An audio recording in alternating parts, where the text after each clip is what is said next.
What's going on, guys? This is Vince with vshred.com, and today I'm going to be talking about how you guys can get a wider back to get that V-taper appearance.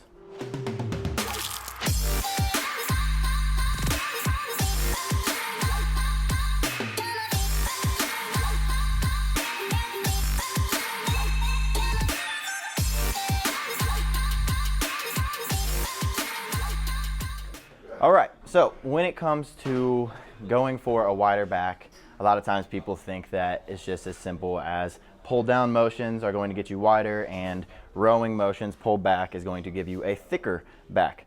And that's kind of true and kind of not true. And today I'm going to be giving you guys a couple of different exercises that you can do and how to fix the current exercises that you're probably doing already so that you can actually start getting a wider back from the exercises that you're doing.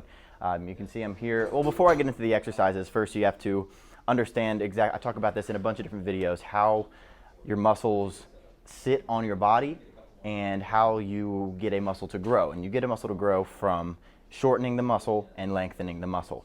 So if you're trying to get a wider back, you're obviously going to be working your lat. That's this muscle right here. When it comes to your lat, you have to understand which direction the fibers run so that you can shorten and lengthen them appropriately.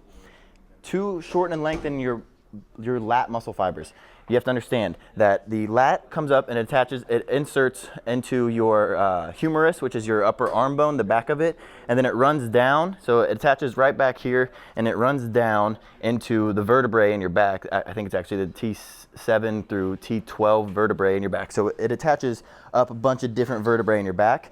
So that just tells you basically that your lat muscle is going to be running at an angle down. So in order to shorten and lengthen your lat muscle, what does that mean? All that means is that you basically need to adduct your elbows, which is basically you're going to be pulling your elbows in towards your body. So that's why you see people doing pull downs or pull ups, anything that they're going to be pulling a bar down towards their body or their body up towards the bar. But a lot of times you see people doing this. You see them getting on the bar and you see them leaning back and pulling down like that. And that's great and all, but you have to understand that you're trying to get a wider back when you're doing a pull down or a pull up. If you're leaning back and then doing the pull, you're doing almost more of a row than you are of pulling down. You have to actually bring your elbows down in towards your body to shorten and lengthen that muscle appropriately, unless you do want to lean back and get some kind of rowing motion to where you're going to get a thicker back. So instead of grabbing this bar and going down into it and leaning back and getting a pull like that to where you're actually leaning back quite a bit, what you want to do is actually sit up straight. You probably actually want to move backwards on the seat itself so that you're not way up here, so that you don't have to lean back to get this above you. So you actually want to move back a little bit, and then what you want to do is you really want to focus on pulling this straight down towards your side, pulling your elbows as far in as possible. And then another thing is, a lot of times, even if they are doing it right, a lot of times guys will pull this bar down and they'll stop right about here. And what's another thing I talk about when it comes to trying to get a muscle to grow? You also have to have full range of motion. Bringing the bar down just to your eyesight or something like that is not going to get the full range of motion to where you're not going to get that peak contraction. There's a big difference between just kind of stopping right here and squeezing your back all the way down, getting your elbows down as far as you can to shorten that muscle as much as possible, then bringing it up, letting it get that stretch and pulling it back down. Another thing is you see guys who bring the bar back behind their head, and first off, I don't recommend ever doing an exercise when you're bringing the bar behind your head, simply because your shoulders are not made to bring anything behind your head. There's a socket, your shoulder socket is actually angled a little forward. So whenever you're doing an exercise with your arms out to the side, you should actually have them a little forward, like when you're doing a shoulder press or something, or dumbbell bench. You should never have them straight out, because that's going to put your shoulder, your rotator cuff, at a bad position and you can end up hurting yourself. So a lot of times you see guys going back behind their head. The whole point of doing an exercise, a lat pull down behind your head, is so that you can get that straight pull from your elbow down to your side. That's why you saw Arnold used to do these. Again, if you guys want to do that and follow it because Arnold did, that's your call. I would like to keep my shoulders healthy. So instead, what you guys could do, if you guys want to do that at all costs and you're not just gonna, because the most important thing that you can do here is drop weight. Because there's a big difference between going super heavy and going like this and dropping weight and going like this. And I guarantee if you do just a couple reps, you'll feel it.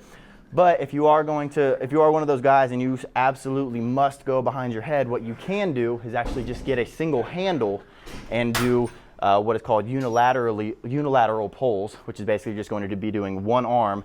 And if you want to, then you can bring your arm out back behind you. That way you can actually move your shoulder a little bit so that you're not have both back to where you're going to end up hurting yourself. So you can do them unilaterally with one handle, or just pull down straight towards your body, bring it all the way in towards your chest, get that peak contraction, and that is going to shorten the muscle as much as possible and then allow you to lengthen it. That way it'll actually grow. Another thing when it comes to trying to get a wider back is there's another way of basically working your back, and that is by shoulder extension, which is basically you're going to be bringing your elbows like this, so out in front of you. And you can do that. That's why you see guys on a straight bar doing this one where they go like that. That's also going to get you a wider back. You can also do it on a pull-up bar, where basically you're going to supinate your hands. You're going to put your palms facing in, and you're going to grab this bar. And what you're going to do is actually the same thing. You still want to keep your body as straight up and down as possible, but you do want to stick out your chest a little bit. And then you really want to focus on driving your elbows down and bringing it all the way down. And that is going to give you a nice deep, I guess you could say, tension on that muscle and give you a nice squeeze, that peak contraction all the way down. And that is going to allow you to build a wider back as well. So the next time you guys are going to do a back workout and you're trying to get a wider back, you're trying to get that V shape on your back, try switching out those little form tips in your pull down, or if you're doing a supinated pull down, you can try that as well. And I guarantee that you feel it a lot better in the outer portion of your lat and you start actually getting a wider back. So if you guys like this tip, I actually have a free physique builder tool that we get a couple questions from you, and then we spit out 3 more tips for your specific body type. If you want to check it out, I'll just put it in the description below. You can click the link. Other than that, if you like this video, make sure you're giving it a thumbs up so I know to keep making videos like this. If you have questions, comments, concerns, video recommendations, leave them in the comment section below. Other than that, thanks for watching, guys, and I will see you in the next video.